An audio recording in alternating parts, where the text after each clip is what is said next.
You are listening to The Ben Keech Show, where every day the objective is simple.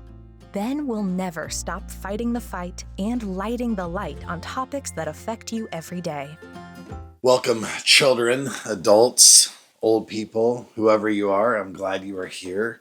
I don't know who qualifies as being old, but yeah, we all get there someday, right? Or at least we try to. My name is Ben. Welcome to the Ben Keech Show. Episode 78 is on tap for tonight, and I am glad you're here. And we are going to have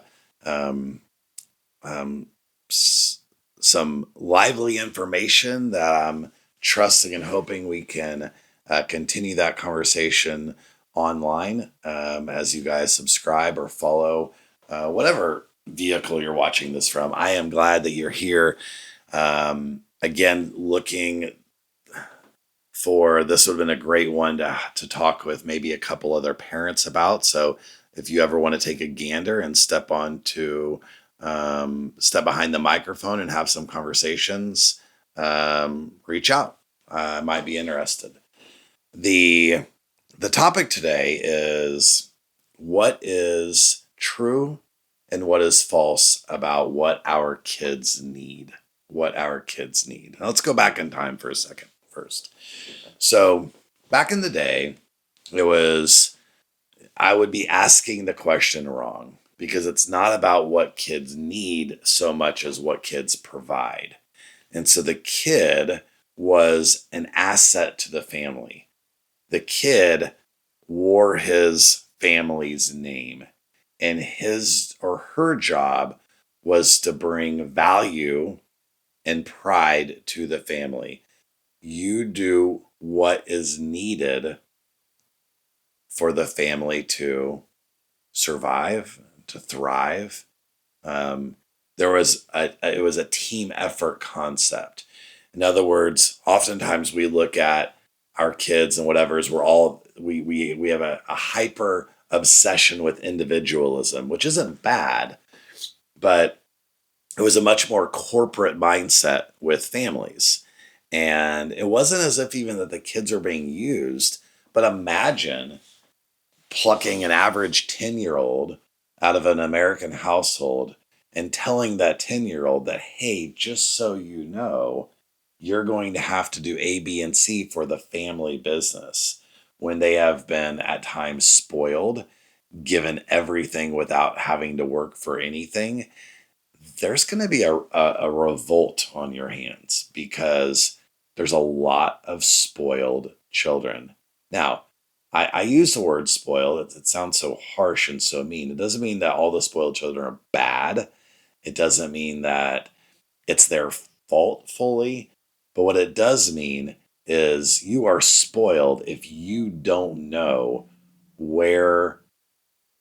Let me start over. You are a spoiled child if you don't have a recognition and an appreciation for what your parents have done to get you in the spot that you're in. I feel like I need to say that one more time. You are a spoiled child. And you could be a child, this could be a 45-year-old adult. If you don't have an appreciation and a recognition for what your parents did in raising you and what they went through to pay the bills and to do the things necessary for you to become the person you are today. If you don't you're spoiled. Facts. Now you may say, well, my parents did bad things to me, or my parents were never around. Okay, I got it. Right. Right. So you're probably not spoiled then, right? I mean, that's the point. The point is that if 100% of what your parents did, if 5% of it was good, you need to appreciate the 5% for your own mental health. Well, yeah, but they did it. I know. Okay. That's not the point. The point is you don't even want to be 5% spoiled. We want to be people that appreciate every single thing that someone else, based upon our interactions, does for us. That's it. That's the goal. To appreciate, to recognize, and to be thankful for. So we have kids today that are growing up, and it's a natural thing for them to have a lack of appreciation. But it's how do we as parents teach this? How do we as parents mold the next generation to have an appreciation? Let's give a couple examples here. So let's say we have Gretchen. Okay, Gretchen's a cute little girl. Gretchen, let's say, is 5, and Gretchen is told that it's time to brush her teeth before bed. I don't want to brush my teeth. Okay. Or just doesn't do it. Or, 30 minutes later, I thought I told you, and we're having these conversations. So your words don't matter to Gretchen. She already knows you're an empty vessel when you say things. That may sound harsh a little bit, but it's true. If I said, Gretchen, I'm going to give you $100 if you go brush your teeth right now, what would Gretchen do? If she had any concept of money, let's just assume in this conversation she does, she gets up, she brushes her teeth, she collects her money. The point is, she doesn't care that you're telling her. That's a you problem. It's not a Gretchen problem. So let's role play this out. So Gretchen just doesn't do it. So Gretchen, I asked you to brush your teeth. You chose, this is, let's say, 10 minutes later. I asked you to brush your teeth. You chose not to brush your teeth. So for the next day, for the next 24 hours, you're not going to get to, I would say this, you're not going to get to go into your room. Like, wait a second, this is backwards. We always put the kid in, quit putting your kid in your room and lock themselves away. Nope. For the next 24 hours, you're going to sleep on the couch tonight. If you need clothes or anything out of your room, someone's going to have to get it for you. You're going to have a life change because you simply couldn't follow instructions. Now, they may say, oh, that sounds like fun, or like, oh my gosh, it's horrible, whatever. You don't get to go in your room for 24 hours. Now, 2 days later, Gretchen, you need to brush your teeth before bed. You don't think that there's going to be a different thing that's going to cross her mind instead of yelling and rambling and all these things? You're just a weak parent. You don't have the capability of finding ways to get your child to do what they're supposed to do the very first time they ask, and that's on you. And that's because every single time they don't do what they're supposed to do when you ask, there's a consequence. No problem. Hey, there's never raising of the voice. It's calm, cool, and collected. Hey, let's Robert. Let's say Robert. I asked you to wash the dishes. You still haven't done it. You're still playing video games. So Robert, what I'm going to need you to do is I'm going to need you to organize my shirts and my closet by color in short sleeve and long sleeve. What? Well, if we want to have more conversations about it, my shoes are looking a little dirty too. So would you like to add that to the consequences as well? They may grumble, they may be mad, but they don't get to run the show. This is the point. We have an entitled group of kids because we have parents that don't know how to manage. Now, maybe back in the day, you just, spank the living tar out of them. Or maybe back in the day, or even still today, you're just going to cuss and scream at your kids. I don't know. What we have to do as parents is what we're trying to do is figure out, what do kids need? They need discipline. They need structure.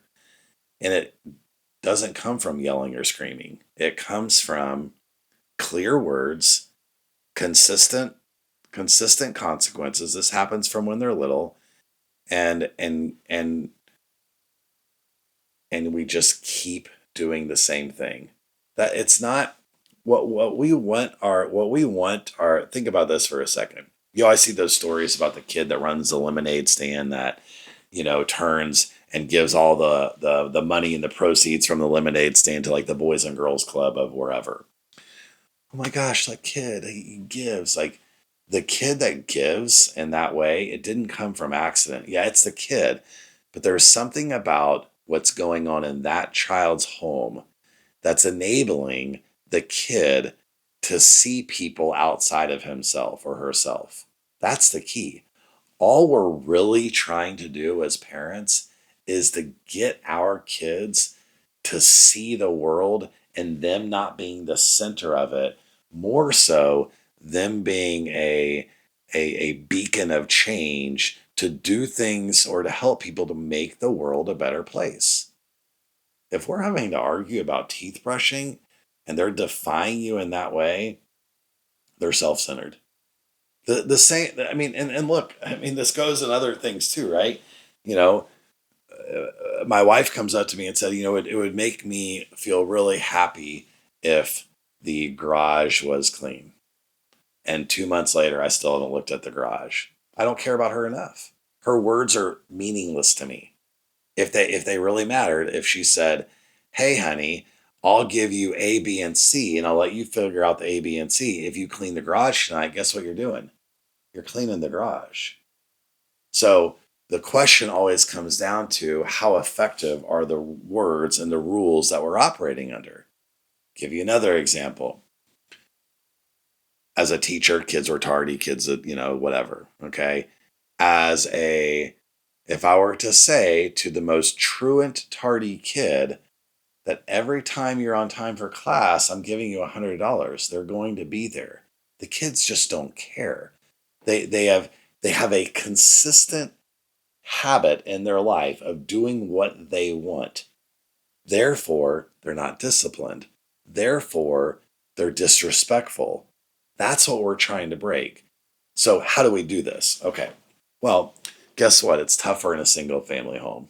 Single dad, single mom. I mean, parenting is much easier with two. So, what do kids need? Kids need a mom that loves a dad and a dad that loves a mom. What kids need is they need, and moms need this, is they want a dad to lead.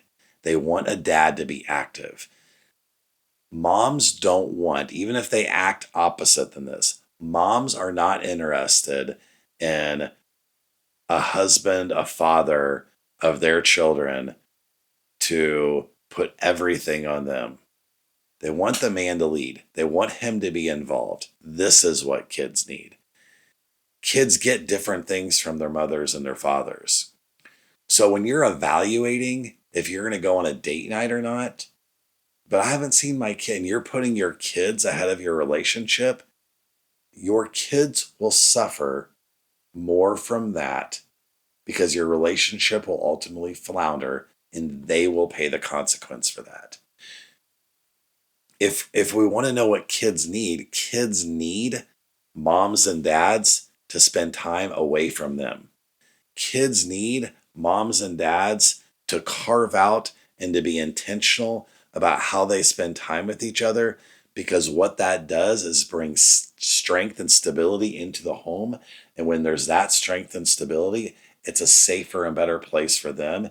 Plus, not even to mention the fact that what that's modeling for them as they embark on their relationships later on, I mean, it's the biggest win that you can possibly have. What kids don't need is they don't need to be enrolled in another activity. Now, we've talked about this on the show before. I'm a big fan of all kids being in something, all kids having missions and goals and things to do in their life, definitely outside of video games. The interaction, all of that stuff is great, but just don't let it cost your family in the long run. If you're not saying, you know what, this Sunday, we're going to go to a picnic. This is what our family is going to do. But that means you're going to miss a soccer game. That means it doesn't matter. There's always more soccer games. Parents, what kids need is for you to put them ahead of the coach. This whole team concept, well, you're there for the team, they're not that important. Guess what? And they change all the time. And you lose touch with people. It doesn't mean as much as your family. Your family is going to be a family unit for decades. You won't even remember the coach's name. You don't even remember the plays that you learned. I'm not devaluing those experiences, but I am telling you, they're just small experiences. What kids need to say is, hey, in our family, this is how we prioritize these things. And when you use that terminology, in our family, it creates a bond of, hey, this is what we do. Now they can grumble, they can complain, but guess what? They'll do the same thing with their parents someday, because the value in it is connection. The value in its relationship. Now you may say, well, it's hard to have a relationship with my daughter or son. It seems like they're always mad at me, or it seems like they never want to do it, or they just always want to be on their own. That's fine. It's your job as the parent to find a way to get into their world. And again, in our family, we're going to go on a family walk. I don't want to go on a walk with my dad or my mom. Okay. In our family, we're going to go on a walk. It wasn't a request. We're going to do this. Now, okay, you want to go on a drive? Do you want to go sit in Starbucks? Do you want to this is what we're doing. This is how our family operates. And when you sit down with them and you ask them about their day and they give you a nonsensical answer, or basically grunt or don't do anything, there's a follow-up question. There's a follow-up question. There's always, well, tell me about who you sat with at lunch. Tell me about what's annoying at school these days. Like, listen, ask questions, validate. That's what kids need.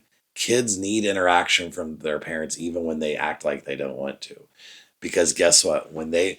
Sometimes, I remember as a kid even thinking this sometimes when our parents are annoying us, or they're, whatever that may be, we are still equating their efforts and what they're doing to the fact that they love us. And even if we stick our middle finger up at that, or we, don't appreciate that, or act indifferent to that, we know that. And the key sometimes component of being a parent is all the things you're doing. The rewards of that aren't going to happen in these early moments. They're just not. And that's okay. It's amazing. I had a really, really amazing moment with my son the other day. We were having conversations, and he was just talking about what he wants to be when he grows up. And he was talking about just some different things on, how he wants to help, and how he loves his mom, and how he wants to help and loves his grandma, and like just people in his life and what he wants to do with his life. We talked about so many different things. And hearing him, knowing he's on the cusp of graduating high school, it was pretty interesting, because here I am thinking, wow, he's talking like a man. He's actually talking about a future. He's talking about how he can help people. He's talking about, and I'm like, okay. Like, it's so interesting when your children give you these little glimpses of what types of adults they're going to be. And that's why you're doing what you're doing. That's why you're loving your kids' mom, your kids' dad. That's why you're understanding the difference with the masculine and feminine relationships, because it's going to give you a stronger relationship. That's why you're not allowing your kids to talk back. I'll close on this because it's a really important thing. So let's pick on another kid. Let's call this kid Skippy. And so Skippy is always kind of making faces at his mom or dad, like always kind of talking back, very defiant and disrespectful. I'm not going to do that. I don't want to do that.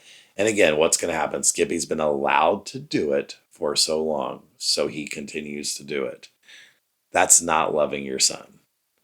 Loving your son is, you have to figure out a way for every single utterance that comes out of Skippy's mouth to be respectful. And we say, oh my gosh, well, nobody's like that.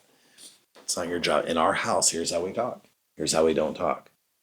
I am not going to talk to your mom that way. I'm not going to talk to you that way. If I do, I'm going to apologize to you every time. If Skippy is my son, and I'm like, and I say things that are out of line, or I act in a way of letting my anger get the best of me, I'm going to apologize to Skippy.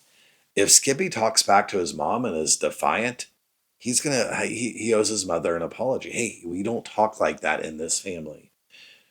We feel like talking like that sometime. We all do. And this is where you bring in some natural, realistic conversations. Like, you know how many times I failed at talking incorrectly? Do you know how many times I was disrespectful to my parents? Skippy, I'm no better than you. I'm your dad. I love you. I want to teach you these things. It doesn't come from a place of me doing things right. It actually comes from a place of consistent mistakes. But here's the deal, Skippy. I love you and want better for you. And I believe in you. And I am going to hold you accountable for speaking to your parents with respect 100% of the time. There is no exception. If you raise your voice at me, if you talk back to me disrespectfully, there will be a consequence. And I'm telling you this right now, you'll owe me an apology. But my goal is before I can even say those words, you'll be wanting to apologize to me because your heart is going to be convicted. And your goal is not to be disrespectful. And that's the type of loving household we're trying to build here.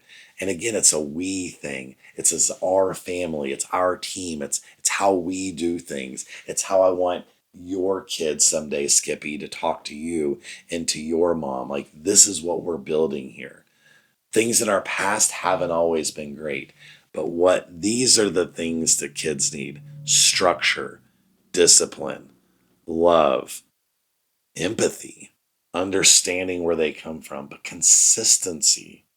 That's what they need. And it'll be amazing. You'll wake up someday and see these elements of your child talking like a man, talking like a woman, the one that you're so proud of them for how they've turning out and what they're becoming. You're like, man, wow. It's a beautiful gift to a parent. It blesses a parent more than anything I can describe for you. And I am consistently and constantly blessed by my kids, as I know many of you are with your kids. And my ex-wife and I talk about it a lot. We're very lucky. We're very grateful. We're very thankful because her and I have failed. We have fallen short in our own areas, and our kids will also fail and they'll fall short. But there were certain things that we honed in on, and we're seeing some of the dividends now, and it's really special. And I want that for you, just as much as I want it for myself and for future generations. So I hope you love the episode. Parenting is always near and dear to my heart. If you're a parent and you have some views about, you want to come on the show and have some conversations with me about it. Maybe you disagree with some of the stuff I say. Maybe you agree.